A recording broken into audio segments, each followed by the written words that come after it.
प्रभु यीशु मसीह के नाम में सबको जय मसीह की। आई विटनेस की पिछली वीडियो का ये नेक्स्ट पार्ट है। बाइबल की हर डिटेल, उसकी किताबों की कहाँ कब लिखी गई, बहुत डीपली सर्च की गई है। बहुत से नॉन क्रिश्चियन ये बातें करते हैं कि न्यू टेस्टामेंट में पॉल के द्वारा लिखी हुई किताबें आई विटनेस नहीं हो सकती, क्योंकि पॉल यीशु को नहीं जानता था, इसलिए वो कैसे यीशु के बारे में लिख सकता है। लेकिन उनके पास आधी नॉलेज है, क्योंकि अगर आप बुक ऑफ एक्ट्स में पढ़े तो यीशु ने पॉल के साथ डायरेक्ट बात की है। उससे पहले मैं ये बात करूँ कि पॉल की लिखी हुई किताबें आई विटनेस मानी जाती है। मैं पॉल के बारे में थोड़ा सा बताना चाहती हूँ। पॉल एक पढ़ा लिखा हेलेनिस्टिक जूइश था, मतलब वो है तो जूइश था, लेकिन वो इसराइल में पैदा नहीं हुआ था। वो सिटी ऑफ तार्सस में पैदा हुआ, होली सिटी के बाहर है। वो रोमन गवर्नमेंट के अंदर ग्रीक कल्चर में रेज हुआ। स्टडी उसने यरूशलेम में की और रैबाई गमेलियल उसका टीचर था। तो पॉल रोम का सिटीजन था, जो हर एक को अपॉर्चुनिटी नहीं मिलती थी वहाँ का सिटीजन होने की। पॉल काफी इंटेलिजेंट पर्सन था, लेकिन यीशु के लोगों के खिलाफ था। क्रिश्चियन कम्युनिटी को वो परसिक्यूट करता था। हमें बाइबल में ये इन्फॉर्मेशन मिलती है कि पॉल वहीं पे था जब स्टीवन को डेथ दी गई, और कलाम के मुताबिक जब पॉल का एनकाउंटर यीशु के साथ हुआ, पूरी जिंदगी चेंज हो गई और वो यीशु का ट्रू फॉलोअर बन गया। स्टोरी हमें बाइबल में मिलती है। स्कॉलर्स के मुताबिक पॉल की कन्वर्जन 31 to 36 AD के दौरान हुई। पॉल ने टोटल 13 किताबें लिखी हैं न्यू टेस्टामेंट में। बिटवीन 64 और 67 AD के आसपास पॉल की डेथ हुई है। कई बार बहुत सी इन्फॉर्मेशन में शेयर नहीं करती टाइम की वजह से, सो बहुत सी इन्फॉर्मेशन में स्क्रीन के ऊपर शेयर कर देती ताकि जो आप और डिटेल में पढ़ सके और जान सके। स्कॉलर्स के मुताबिक पॉल की लेटर्स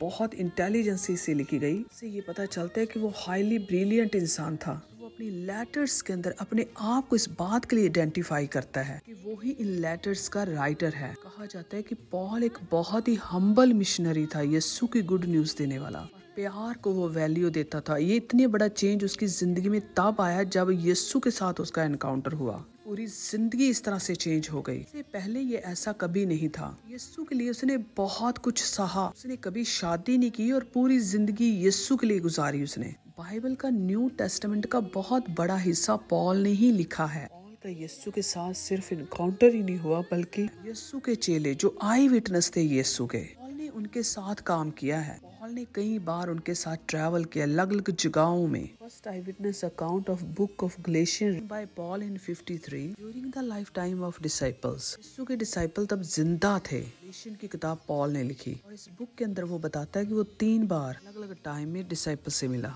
जो कि यीशु के आई विटनेस थे। सबसे पहले वो पीटर और यीशु के ब्रदर जेम्स को मिला 15 दिन के लिए यरूशलेम में। पढ़े गलेशियन 1:18 to 19। इसके बाद वो दोबारा मिला पीटर, जेम्स और जॉन को 14 डेज के लिए गलेशियन 2:9, और फिर दोबारा गलेशियन 2:11 में तीसरी बार वो पीटर से मिला। पॉल की इस राइटिंग से हमें ये पता चलता है कि पॉल यीशु के डिसाइपल के साथ मिलकर काम कर रहा था। तो वो 3 मुलाकातों के बारे में इंफॉर्मेशन है जो पॉल ने अपनी किताब के अंदर लिखी। हो सकता बहुत बार वो उनको मिला हो। इससे पता चलता है कि पॉल एक आई विटनेस भी था। उसका एनकाउंटर यीशु के साथ हुआ और उसने यीशु के डिसाइपल्स के साथ मिनिस्ट्री भी की। इस बुक के अंदर वो मेंशन करता है जो गॉस्पेल उसके पास है वो डायरेक्ट रेवलेशन है यीशु का, करेक्ट है। इसमें वो गलेशियंस को करेक्ट करता है, रॉन्ग फॉल्स गॉस्पेल को फॉलो ना करें, क्योंकि वहाँ पे बहुत सी फॉल्स टीचिंग भी हो रही थी। पॉल यहाँ पे गलेशियंस को ये टीचिंग दे रहा है, चाहे हम ही क्यों ना हो या कोई एंजल आसमान से आकर तुम्हें ऐसी प्रीचिंग दे जो गॉस्पेल से उल्टा है, तुम उसे ना मानना। इससे ये पता चलता है कि कलाम की प्योरिटी के ऊपर कितना ध्यान रखा जाता था। बाइबल का कलाम सच्चाई के ऊपर आधारित है। सवाल ही नहीं पैदा हो सकता इससे कोई करप्ट कर सके, क्योंकि इसका मालिक खुदा है। ये पाक रूह की गाइडेंस में लिखा गया। पॉल की राइटिंग से ये पता चलता है कि पॉल और जीसस के डिसाइपल्स सिर्फ एक दूसरे के साथ एग्री ही नहीं थे, बल्कि ये भी पता चलता है कि गॉस्पेल को लिखना मुश्किल नहीं था। कि आई विटनेस और स्टोरी टेलर्स आसपास आम ही फिर रहे थे, खुदावंद का वचन बांट रहे थे लोगों के साथ। और इससे ये भी पता चलता है कि यीशु के आसमान पर उठाए जाने के थोड़ी देर बाद ही गॉस्पेल लिखी गई। गॉस्पेल इतनी लेट नहीं लिखी जा सकती, ना ही लिखी गई है। जब आप बाइबल को पढ़ते हो उससे सारी इन्फॉर्मेशन पता चल जाती है, क्योंकि उसमें बहुत से ऐसे क्लू मिलते हैं, बातें मिलती हैं, जिससे ये पता चलता है कि गॉस्पेल लेट नहीं लिखी गई। और बहुत ही खास बात जो मैं ऐड करना चाहती हूँ, बात को प्रूव करता है। ये बातें सिर्फ आई विटनेस ने नहीं सिर्फ लिखी, बल्कि ये बहुत अर्ली लिखी गई। पॉल ने करंथियंस को लेटर लिखा था।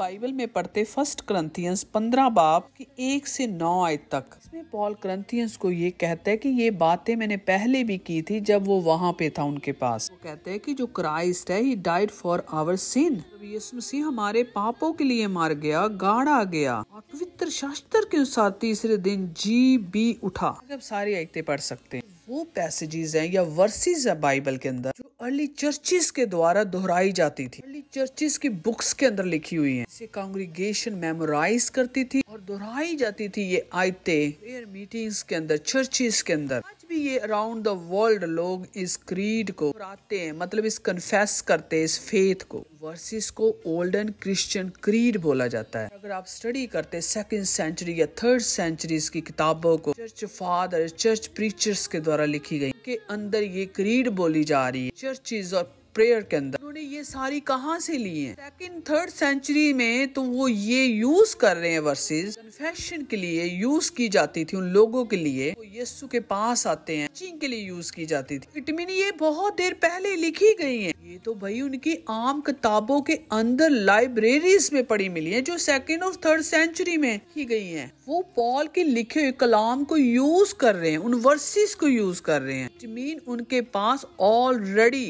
के हाथों में ये कलाम था जो 50 और 60 AD से भी पहले लिखा गया। उनके पास था तो वो चर्चिस में पढ़ते थे ना। ऐसे ऑनेस्ट स्कॉलर्स हैं, क्रिश्चियन नहीं भी हैं, वो इन बातों को एक्सेप्ट करते हैं। सिर्फ क्रिश्चियन स्कॉलर्स नहीं बल्कि नॉन क्रिश्चियन स्कॉलर्स भी इस बात के साथ एग्री हैं। पॉल के द्वारा लिखे हुए लेटर्स सेंचुरी के आसपास लिखे गए जब यीशु के चेले जिंदा थे, आई विटनेस जिंदा थे।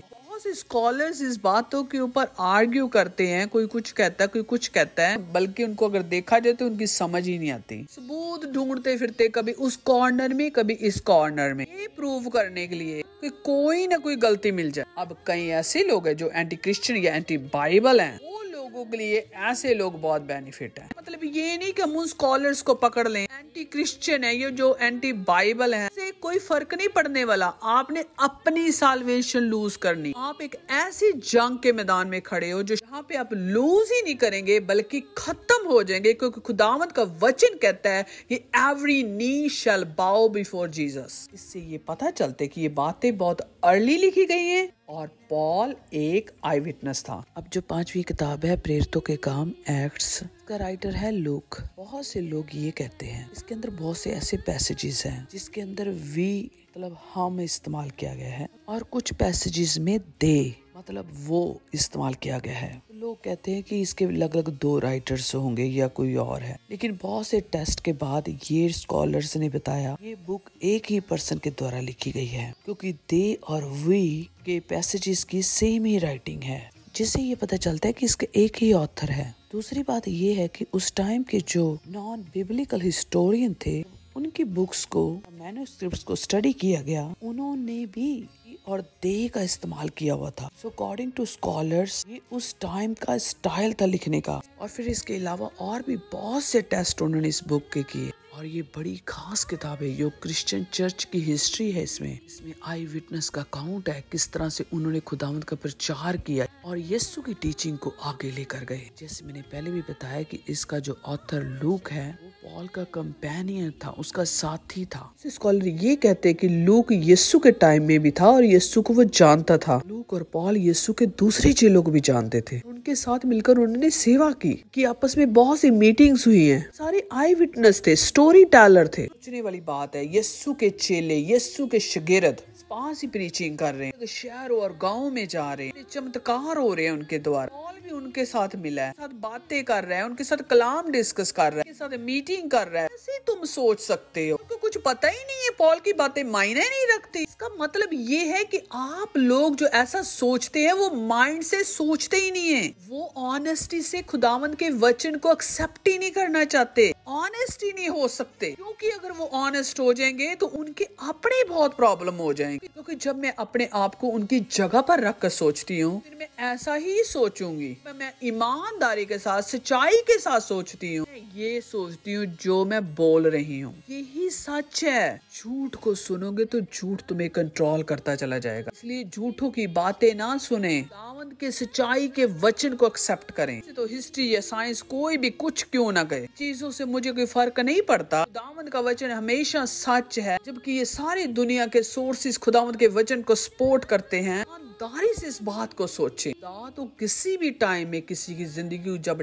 टच कर देता है आंखें खुल जाती हैं, कलाम इस तरह से अंदर बैठ जाता है और काम करना शुरू कर देता है। लोग आपको पागल कहेंगे, आपको पता होता है कि आपने क्या पा लिया है। पॉल ने तो यीशु को आमने सामने देखा है, पॉल के साथ तो यीशु ने बात की है, उसे इस्तेमाल किया है पावरफुली।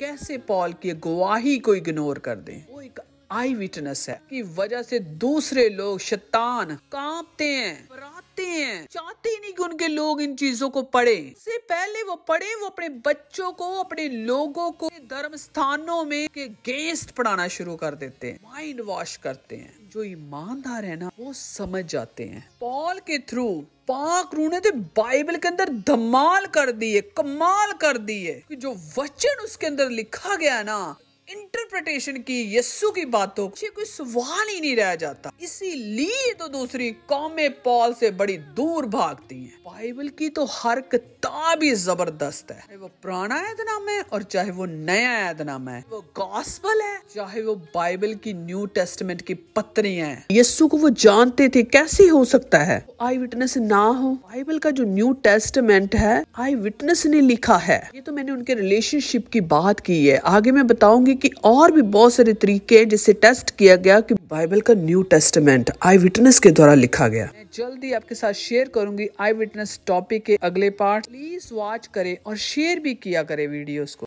ये खुदावंद का कलाम है, शेयर करेंगे तो खुदावंद आपको आशीष देगा, दुनिया तक वचन लेकर जाएंगे। जितना ज्यादा शेयर करेंगे उतना ही और वीडियोस को बनाऊंगी। हमारा फोकस अपने आप को या हमारे सिर्फ चर्च को बढ़ाना नहीं होना चाहिए, कि खुदा के किंगडम को बढ़ाने का होना चाहिए, तो बहुत से लोग बच सके, बहुत से लोग डार्कनेस से बाहर आ जाएं। इसे छोटे काम के लिए भी खुदावंद आपको अजर देगा। इसे शेयर करेंगे, लाइक करेंगे, आप खुदावंद के काम को सपोर्ट करते हैं, खुदा आपको अजर देगा इस बात का।